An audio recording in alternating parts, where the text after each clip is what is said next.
Assalamualaikum warahmatullahi wabarakatuh. Perkenalkan, nama saya Yunita Sari, kelas 3D. Kali ini saya akan menjelaskan beberapa materi tentang mata kuliah Akhlak Tasawuf. Namun sebelum saya menjelaskan materi tersebut, terlebih dahulu kita membaca basmalah. Bismillahirrahmanirrahim. Materi yang pertama yaitu tentang terminologi akhlak, karakter, etika, dan moral. Akhlak merupakan bentuk jamak dari kata huluk yang bermakna adat, kebiasaan, peringai, tabiat, watak, adab, sopan santun, dan agama. Namun secara terminologi, akhlak berarti tingkah laku seseorang yang berkeinginan untuk melakukan perbuatan baik yang bernilai positif. Nah, adapun menurut beberapa para ahli, akhlak tasawuf diartikan sebagai menurut Al-Ghazali, akhlak ialah suatu sifat yang tertanam dalam jiwa seorang manusia, yaitu yang sudah ada dalam dirinya.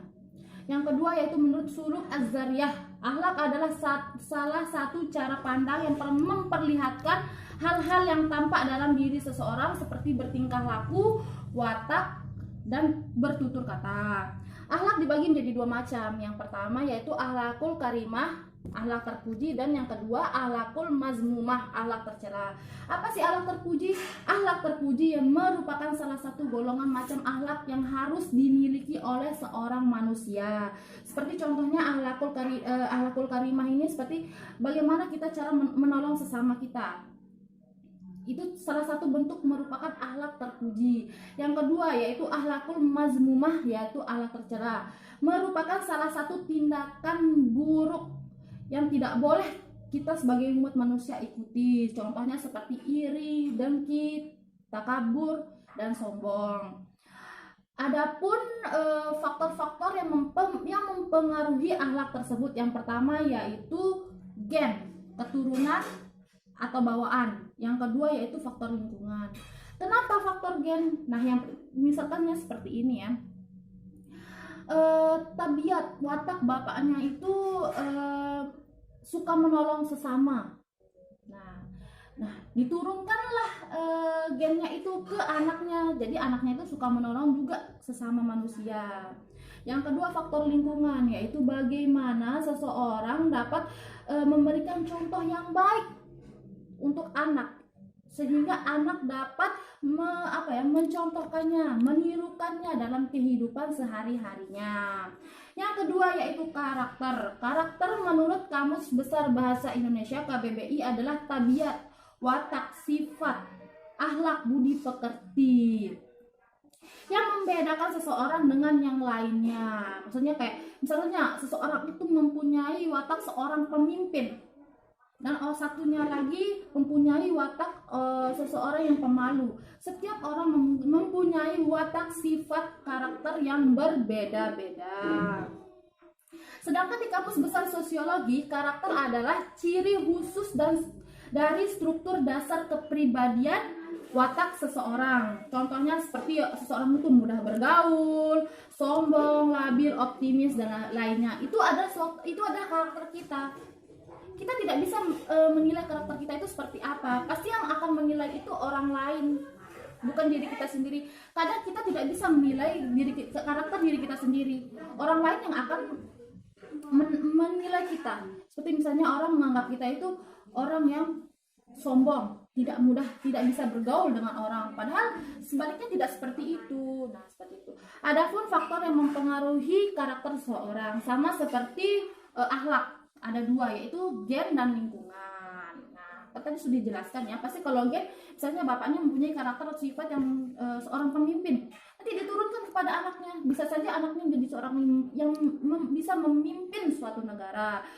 Faktor lingkungan. Nah, faktor lingkungan ini bisa juga membentuk karakter anak. Tergantung bagaimana caranya anak bergaul. Misalnya anak bergaul dengan orang-orang yang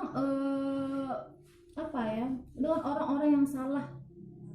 Nah, nanti anak akan mencontohkannya seperti itu, anak akan menirukannya. Nah, seperti itu. Etika adalah suatu norma atau aturan dipakai sebagai pedoman dalam berperilaku di masyarakat bagi seseorang terkait baik dan buruknya. Secara etimologis, kata etika berasal dari bahasa Yunani kuno etikus yang artinya timbul suatu kebiasaan. Nah, di dalam masyarakat semua sudah diatur, mempunyai aturannya tersendiri. Kita tidak bisa semena-mena dalam berperilaku. Nah, yang keempat yaitu moral. Moral adalah berasal dari kata mores yang berarti adat atau kebiasaan. Moral adalah suatu tindakan yang memiliki nilai positif maupun nilai negatifnya. Nah, sekarang dalam kehidupan sehari-hari kita harus bisa melakukan tindakan-tindakan yang positif, yang bernilai positif, yang tidak dapat merugikan masyarakat yang ada di sekitarnya. Yang materi kedua yaitu ayat-ayat Al-Quran dan hadis yang berkaitan dengan akhlak. Yang pertama yaitu di dalam Al-Quran terdapat banyak ayat yang memerintahkan kita agar bisa menghiasi diri dengan akhlak-akhlak terpuji dan menjanjikan balasannya kepada seseorang yang mau mengikutinya. Allah berfirman yang artinya, janganlah kamu menyembah selain Allah dan berbuat baiklah kepada orang tua, kerabat, anak-anak, yatim dan orang-orang miskin, dan bertutur katalah yang baik pada manusia. Quran surat Al-Baqarah ayat 2:83. Maksudnya seperti apa akhlak? Saat kita berbuat baik kepada orang tua, kerabat, anak-anak yatim dan orang-orang miskin, itu ada satu bentuk akhlakul karimah, akhlak terpuji. Dan bertutur katalah yang baik. Nah, itu semua bentuk akhlak-akhlak terpuji yang harus kita tiru, yang harus kita contoh, yang harus kita biasakan dalam kehidupan sehari-hari kita. Adapun hadis yang menjelaskan tentang akhlak seperti hadis berikut yang artinya Rasulullah Shallallahu Alaihi Wasallam bersabda, sesungguhnya aku diutus untuk menyempurnakan baiknya akhlak. Sahih HR Ahmad 2381. Ada juga hadis dari Anas bin Malik radhiyallahu anhu, dia berkata, Nabi Muhammad Shallallahu Alaihi Wasallam bersabda, sesungguhnya setiap agama memiliki akhlak dan akhlak Islam adalah rasa malu. Maksudnya di sini adalah kita sebagai umat Islam harus memiliki rasa malu dalam bertutur kata, bersikap maupun bertingkah laku di dalam kehidupan sehari-hari maupun di dalam lingkungan masyarakat kita sendiri. Kita tidak rasa malu harus tertanam dalam diri seorang muslim, yaitu dengan cara menundukkan pandangannya yaitu baik dan buruk. Nah, pengertian baik adalah sesuatu kesempurnaan, sesuatu hal dikatakan baik bila ia mendatangkan rahmat, memberikan perasaan senang dan bahagia. Nah, baik yaitu sifat yang harus dimiliki oleh seseorang, yaitu bagaimana cara kita menolong, membantu sesama kita, bertutur kata baik. Itu termasuk dalam kata kutipan baik. Nah, sedangkan buruk berarti merusak, busuk, jahat. Nah, apa hubungannya dengan akhlak? Berbagai sumber menjelaskan pengertian buruk seperti tidak baik, tidak sempurna, kurang dalam nilai. Yang kedua yaitu keji, jahat, tidak bermoral dan tidak menyenangkan. Sesuatu yang buruk yaitu yang akan mendatangkan nilai-nilai negatif.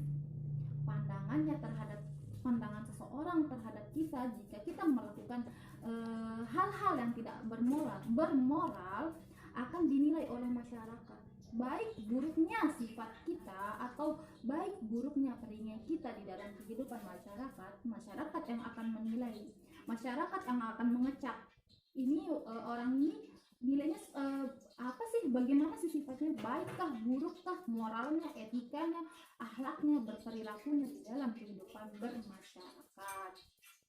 Materi keempat yaitu sejarah singkat penyelidikan akhlak dan perkembangan pemikiran akhlak. Menurut para ahli, akhlak dapat diartikan sebagai tatanan normatif yang dengannya dapat diketahui baik dan buruk atas tingkah laku manusia, positif dan negatifnya. Akhlak menjadi tatanan normatif yang mengatur kehidupan manusia pertama, baik dan buruknya kita itu diatur dalam kehidupan maupun dalam kehidupan di dalam keluarga keluarga maupun di dalam masyarakat. Manusia pertama tersebut dalam berinteraksi dengan Tuhan dan lingkungannya lebih jauh dimaknai akhlak muncul bersamaan dengan munculnya manusia pertama kali, walaupun akhlak belum teridentifikasi secara ilmiah saat itu. Yang dengan demikian menunjukkan secara hakiki akhlak telah ada sejak manusia ada dan tercipta di muka bumi. Maksudnya akhlak itu sudah ada sejak kita lahir, sejak kita turun dari langit ke bumi. Akhlak itu sudah ada dalam diri manusia. Tergantung kita mau kita mengeluarkannya seperti apa. Apakah akan mengeluarkan akhlak yang positif atau apakah kita akan mengeluarkan akhlak yang negatif.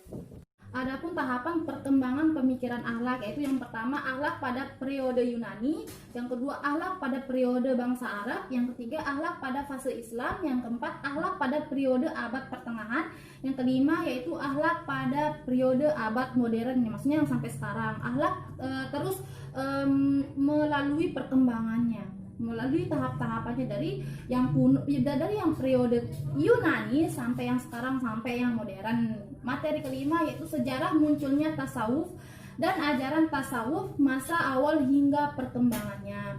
Tasawuf merupakan salah satu bidang kajian studi Islam yang memusatkan perhatiannya pada upaya pembersihan aspek batiniah manusia.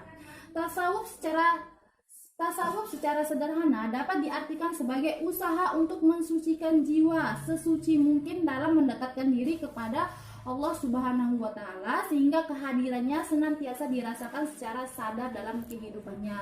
Maksudnya tasawuf di sini adalah lebih mendekatkan diri kepada Tuhan, lebih mendekatkan diri kepada Tuhan.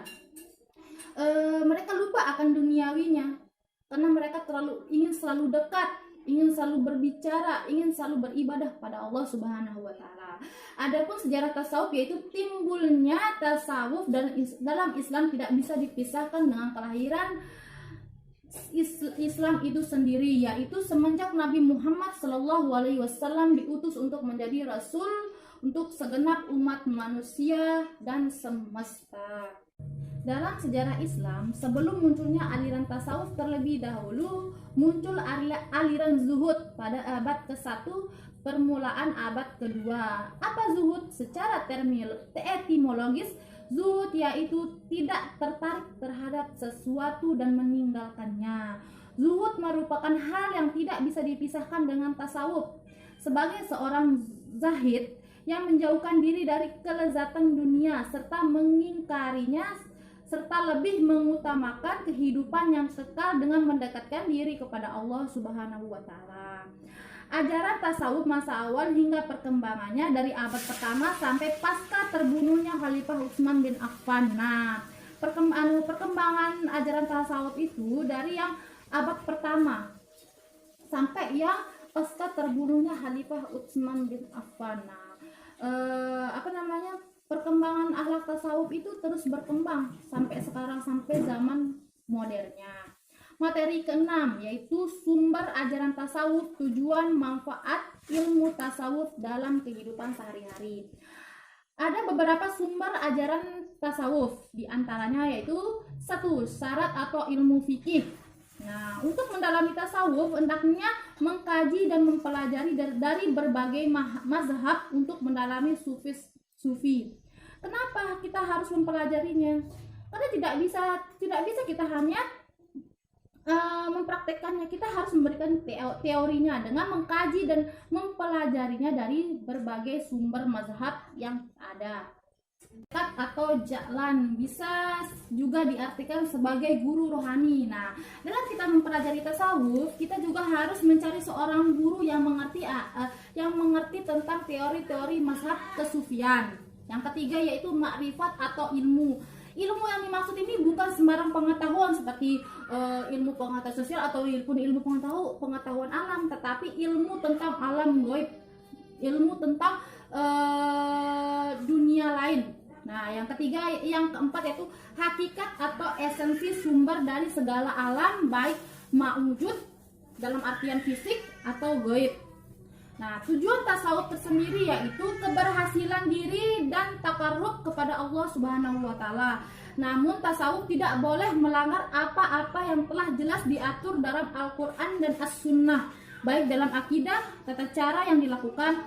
Mustafa Juhri mengatakan bahwa tujuan perbaikan akhlak itu ialah membersihkan kalbu dari kotor-kotoran hawa nafsu dan amarah sehingga hati menjadi suci, bersih, bagaikan cermin yang dapat menerima nur cahaya Tuhan. Tujuan tasawuf tersebut tadi kan kita tidak boleh melanggar aturan yang telah jelas ditulis dalam Al-Quran dan Sunnah.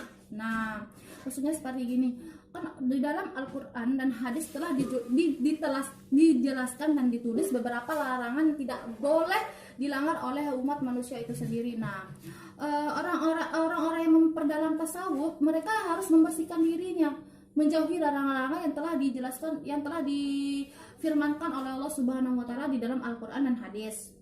Tadi saya sudah menjelaskan tujuan dari akhlak tasawuf. Yang selanjutnya yaitu manfaat ilmu tasawuf dalam kehidupan sehari-hari adalah sebagai berikut. Yang pertama, dapat mengendalikan emosional dengan baik. Yang kedua, tasawuf mengingatkan manusia tentang kematian agar umat manusia selalu beribadah, beramal soleh dan menjauhi larangannya. Yang ketiga, tasawuf sangat diperlukan untuk mengamalkan teori Islam secara khafiah. Yang keempat, tasawuf dapat memperkuat etos kerja. Yang kelima, tasawuf merupakan salah satu mata pelajaran yang perlu diajarkan untuk mengembangkan kehidupan agama yang komprehensif. Yang keenam, tasawuf mendidik anggota masyarakat untuk mengambil keputusan yang bijaksana. Yang ketujuh, tasawuf membantu kita untuk selalu mengingat Allah Subhanahu wa taala, bahwa Allah Subhanahu wa taala menjamin kita akan menyediakan dan pengetahuan dan kekuatannya. Yang kedelapan, tasawuf sebagai landasan hidup. Yang kesembilan, tasawuf sebagai pembatas ilmu Islam. Dan yang terakhir yaitu dengan ilmu tasawuf kita akan lebih mencintai Allah Subhanahu wa taala. Nah, sampai di sini saja penjelasan dari materi akhlak tasawuf. Kurang lebihnya mohon dimaafkan. Assalamualaikum warahmatullahi wabarakatuh.